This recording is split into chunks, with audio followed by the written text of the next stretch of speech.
Hey there, welcome back to Supercharge Fridays. and quick audio check. Microphone. Make it Logitech. All right.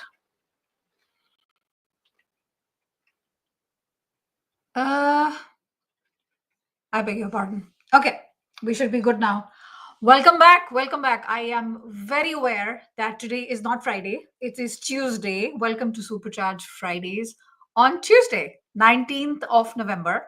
And thank you for, if you're watching me live, thank you for being here. I missed last week, so I do not want to spoil my streak. And here I am. It has to be a pretty big deal for me to miss. And in our case, it was not a huge, earth shattering deal in the world we're living in today, with so many big things going on: wars, floods, famines.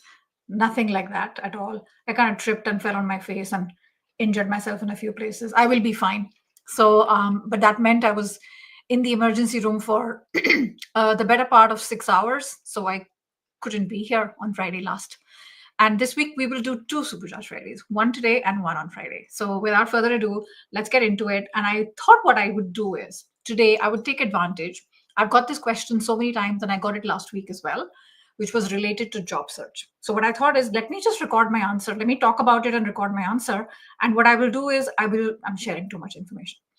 I will repurpose this video and make it into a video instead of a live stream, so that later it can help even more people without the chitter jibber jabber that happens at the start of every live stream, right?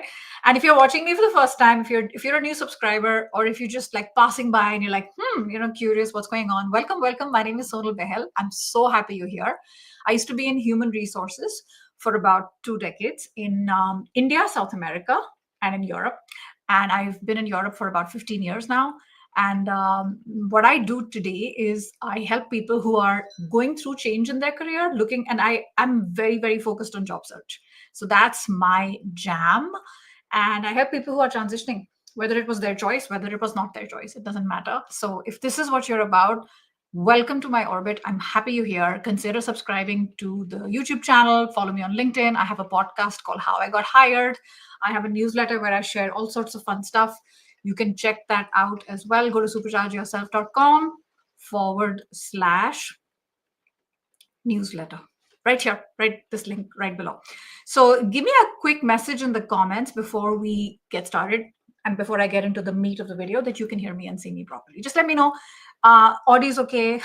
You are being my like guinea pig for the tech. Okay, the tech audio and video. Let me know that works, and I will get into the meat of the video, which is all about job search, which is all about job hopping. Why have you changed jobs so frequently? I want to talk about this because this is something that comes up so many times during the live streams, and I have shared it.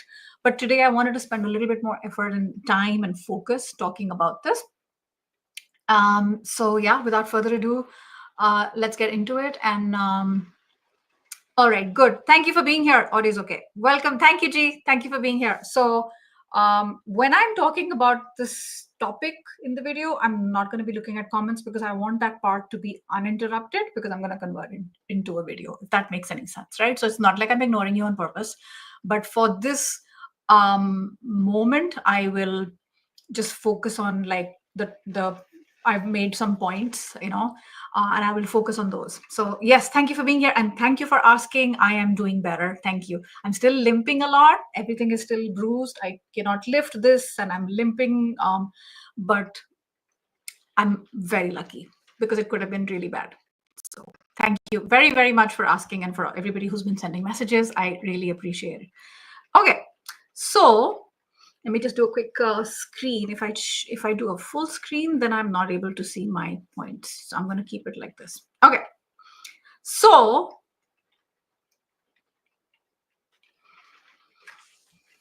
let's talk about this. Why are you looking for a change so quickly? Why are you looking for a change today? Or why have you left so frequently in your previous career, right? These are all sort of cousins of each other, this question.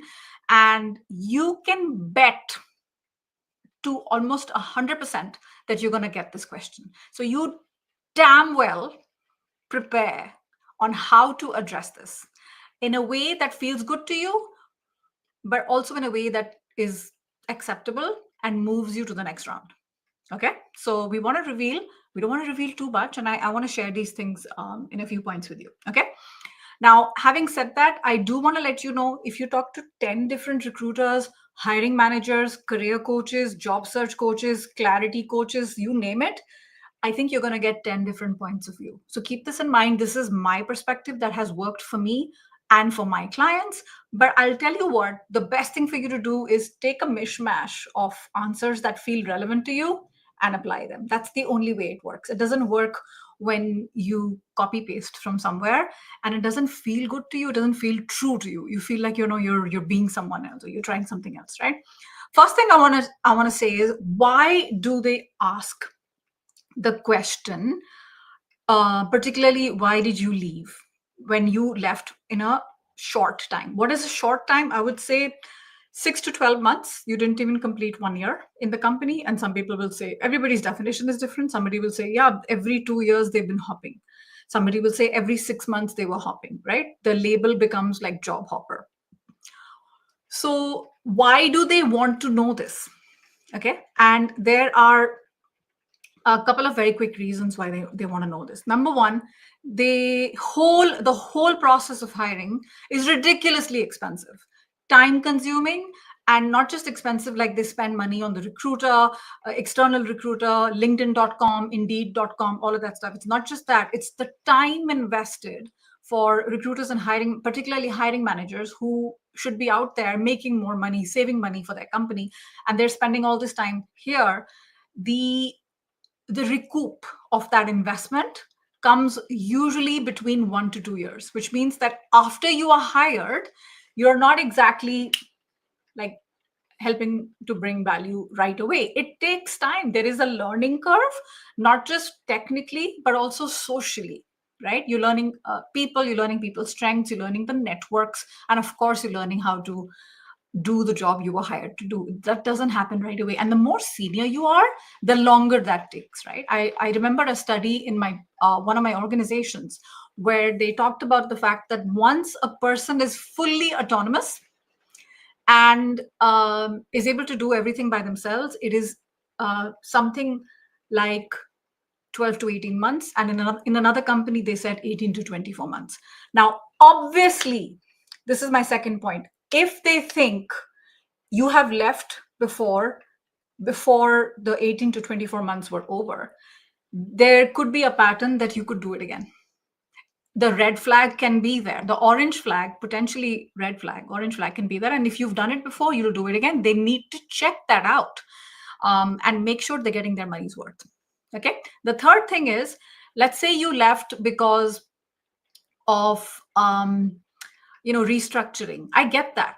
But if every time you've been let go, it's because of you, could it be performance? Could there be something? Remember, the only common factor is you. So is there a pattern there? That's something that they need to sort of check out, right? So this is usually the reason why they ask this question. So why did you leave? Or why are you looking for a change today? Okay. Now, one thing I do want to add here is, I wouldn't say this is a huge worrying thing, but it is something you need to be prepared for. But having said that, in certain industries which are very dynamic, which are changing rapidly, it's a little bit more acceptable that, hey, 18 to 24 months, I was done and it was time to get something else, right? This is the most obvious one I can think of, is the tech sector. And in cultures like, in places like the US, layoffs are so ridiculously common. Unfortunately, they are so common. I wish they weren't. That it is not an unusual thing to see someone having moved that frequently. But every recruiter and every hiring manager is different, and how they see this is different as well. Okay. Now, what do you want to do when you get this question? Firstly, be prepared. Like I told you, you can bet your bottom dollar that this question is coming. So you do need to prepare not just the content of your answer, but the flow, how you say it. Be prepared for that. Okay. rather than like when you get this question and you're like surprised, like I'm thinking of like, when you're in line and in a supermarket, and then you reach the front and there's a really long line, and the person in the front, finally it's their turn, and then it's time to pay, and they're like, oh, I have to pay, like let me look for my wallet. And I'm like, seriously, like this is gonna happen. So this just normal that this question is going to come up if you've had very frequent changes. So there is no way in hell I'm letting you go to these meetings without preparation. Without preparation means you need to be very clear in your responses. Okay. Now, what do you want to do? I'm going to focus on what do you want to focus on, and I'm also going to share with you what not to do. And I'm also going to be sharing with you a few things I want you to be careful of. Okay. The first thing is, in terms of what do you want to focus on, give the reasons. It's okay. But keep those reasons positive. Keep the reasons forward thinking, positive, think of growth and think of learning. Okay. So let's say you were somewhere and it was like, yeah, there's nothing else to do. I'm done. So focus on growth. You wanted to go somewhere where you're better, your skill set is better used, and then bring them to why you're there for that interview today. You need to be the master steering the conversation and not let them do this for you. You need to be the one taking charge and explain. And please don't BS. We're going to talk about the don'ts right now, but make it future forward, because at the end of the day, we all want to get better. We all want to earn more money.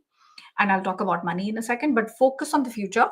Focus on what are the lessons you learned, and focus on your personal and professional growth. Okay. So these are the sort of ways I want you to be thinking about this answer. What you don't want to do and what you don't want to say instead is, you do not want to single out a couple of things. Number one, I left because I wanted more money. These guys don't know how to pay. They pay is crap. Okay. Second, the boss was a waste of space. I don't know why I worked with him. Third, I didn't get along with culture in Bulgaria. These guys are from India and we couldn't get along. Do not get into that. Okay. I don't get along in the IT sector. This is not for me. So no bad mouthing. I don't care how much you are told to be truthful. Yes, be truthful. And I'll talk about the careful part. Yes, be truthful. You don't want to share too much. TMI, too much information. If you do, it will be used against you. So don't single it out on specific people or the fact that they really didn't pay well. That's okay. Okay, listen, share those things with a friend. Vent. Go before the interview and vent with a friend, but don't vent there in the interview, because this whole thing is a game. Okay, what is your aim? Your aim is to get to the next level in the game.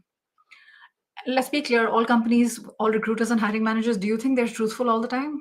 No, they're not. No, they're not. Okay, so it's a game. And I'm not saying lie. Okay, but at the same time, don't focus on these. Instead, focus on future. Okay. Lastly, what I want to say is what I want you to be careful of. Number one, like I said, share the truth, but don't share everything. Okay. Let's say you were ignored for promotion and you were ignored for a raise every year for 6 years. You were tired of it. Sure, that's important, right? And you can say that I reached the ceiling, like I couldn't learn anymore and I couldn't grow anymore. Talk about that, but don't focus on only the money. So don't have to share the entire story. I want you to cherry pick and practice with someone that it sounds a little bit more palatable. Okay. That's very important, because if you share everything, it can and will be held against you. Think of the police. Now, this is an important one. Okay. This is something that I think you're going to hear different views on.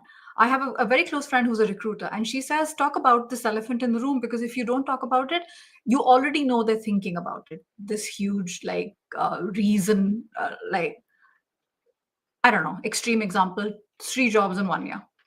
If they don't ask the question, address the elephant in the room. Now, here, I kind of disagree with that. Okay. Why would you want to highlight? Why would you want to take a spotlight on something that hasn't come up? If they don't bring it up, I personally don't think there is any need for you to highlight it. Now, somebody else you speak with might have a completely different point of view, and that's okay. That's okay. We're not supposed to think identically ever, right?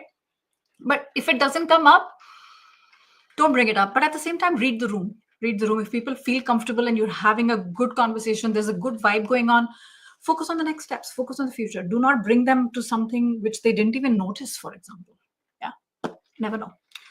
And thirdly, yes, we talked about preparation, but don't overthink this so much. I know people personally, I know people in my program, my past clients and friends who are so concerned with this, that this has, this question about, hey, why have you changed so frequently, that makes them so nervous that the other elements they've kind of ignored. And the more you think this, if you only think about this and you think they're not going to move me to the next round, remember what Henry Ford said: whether you think you can or you can't, you are right. So treat it, talk about it when asked, have an answer ready, but don't spend a disproportionate amount of time only on this, because you're going to look for reasons why they should reject you. And I don't think that's helpful for you. I don't think that's healthy for you. Right? So let's think of examples. I have a friend who went through 2 layoffs. Okay. And in both those places, he was last in, first out. I was last in, first out when I went through my layoffs as well. That's very understandable, but bring that up. People are not mind readers, right? So if there's a layoff and you're less than 1 year old in the company, you are technically the cheapest person to get rid of, right? So they did that, and that's fine. I mean, you need to talk about that. There's no shame in it. People have a problem with it. You can't change that, okay? But if you left on your own accord, have very clear reasons why you did that. Share, but don't share too much. And remember, keep the reasons future focused. Okay. And I think the last thing I want to share before we go is shucks, I lost my train of thought. Yeah, the last thing I want to share before we go is that there are some people who will have a problem with you having had multiple stints in a short period of time. Your job isn't to go and persuade and change their mind, because some people are very fixed in their thinking. Your job is to go where you're wanted. Now, obviously, have this conversation, be pleasant, have eye contact, all of the stuff that I talk about in interviews. I have a whole playlist on how to prepare well for interviews. Check that out on my YouTube channel. There's an entire library there. But you can't make someone do something. So if they don't want you and you can see that, move on, get more leads, focus on more, a wider sort of funnel. So their top of the funnel is got more leads, it's got more contacts, networking, outreach, all of that. So then we get to the middle of the funnel, and then we get to the bottom of the funnel. Do not focus on things that are outside your control. That's going to get you super duper frustrated, right?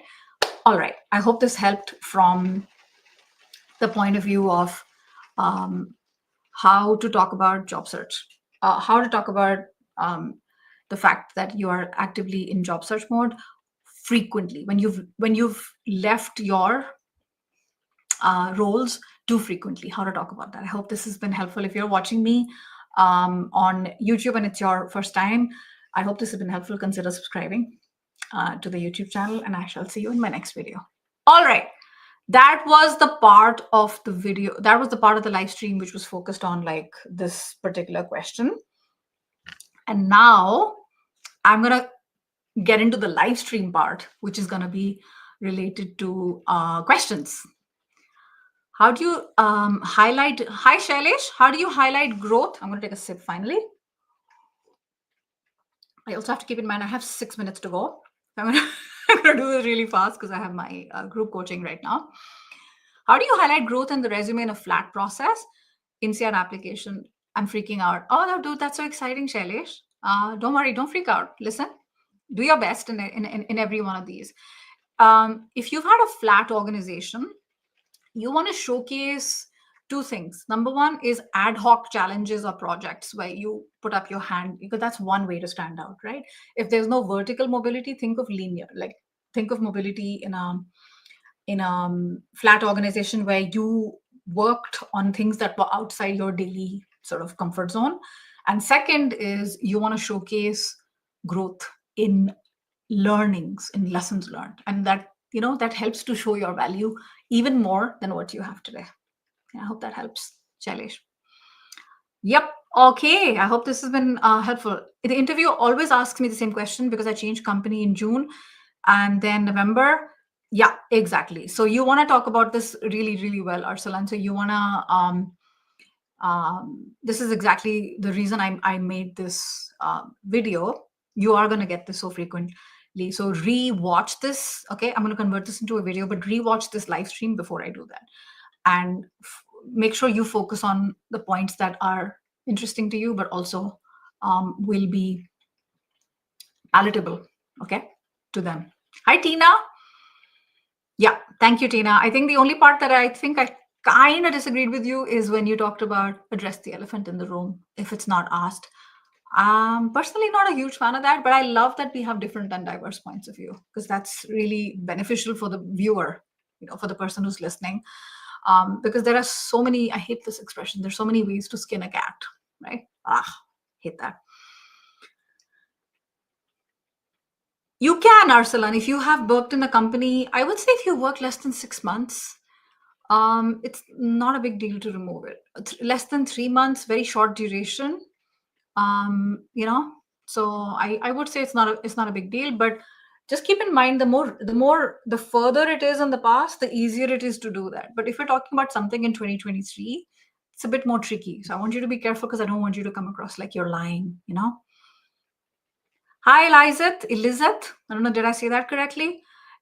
Is it A, Elizabeth, or B, 2? 1, Elizabeth, or 2, Elizabeth? Let me know, is it 1 or 2? Eli or Eli? Your job is to go where you wanted, 100%. Your job is not to try to go and twist and change people's point of view and make people love us. That's not how it works, right? I want us to think more of attraction. We're attracting certain things as opposed to pushing, fighting every day. It doesn't work. If people have decided, they've decided. Listen, we're not for everyone. We're not Nutella. We're not pizza. Not everybody loves us. There will be some that just will be biased from the moment they've opened up the resume and they're seeing this. But if they ask you for an interview, there is a good reason they do that because they want to confirm something. So our job is to obviously make sure we do our best there and we're honest, but not too honest. That's important. Okay. Because this is not a friend conversation. This is a interview. This is a job interview. Hi, Rajat, data engineer. And I want to move to senior manager positions. Yeah. I don't know if an MBA particularly is needed. No, I don't think so. It's always helpful. It helps you to learn. It helps you to grow. It helps you to, operate in different social settings for sure. Rajat, what you do is, what I'd like you to do is watch my video on is an MBA right for me or not. It's from a couple of years old. It's a couple of years old. And I think that video will help you also when we talk about career growth. Okay. And there's another video I have, which is all about how to move further in the organization, how to move higher. I love that you have this ambition. Okay. But sometimes we get trapped in the thinking that only one route can get us there, and that is education. And I think the data, what it shows is that 2/3 of the world's CEOs, people in the C-suite, CEOs, CIOs, CMOs, do not have a master's or an MBA program, an MBA diploma. So it's not necessarily been held against them. And if you're in India and you're like, no, in India, education is very much valued. I get that, but not every person has. So I don't think that's one. But if you do want to think about getting an MBA, there are very good reasons to do an MBA. I have an MBA and I'm very proud that I did it, but it may not be for everyone, right? So check that video. Is an MBA right for me? Yes or no? I think that'll help you. So yeah, today's was a bonus session for the one that I missed. I have to be careful because this was the part that was injured. Like a joker, like Mr. Bean. So yeah, my streak continues. Yay! This was the 252nd, I think, live stream. So I'm hopefully going to be even better next Friday with more agility in my hands, in my fingers. I'm just to make sure I haven't missed anything. No, all good. All right, take care of yourselves, and I shall see you this Friday if you're around. Same time, 2 p.m. Central European Time. Usual Supercharged Fridays. And have a lovely rest of your week and take care of yourself. Bye for now.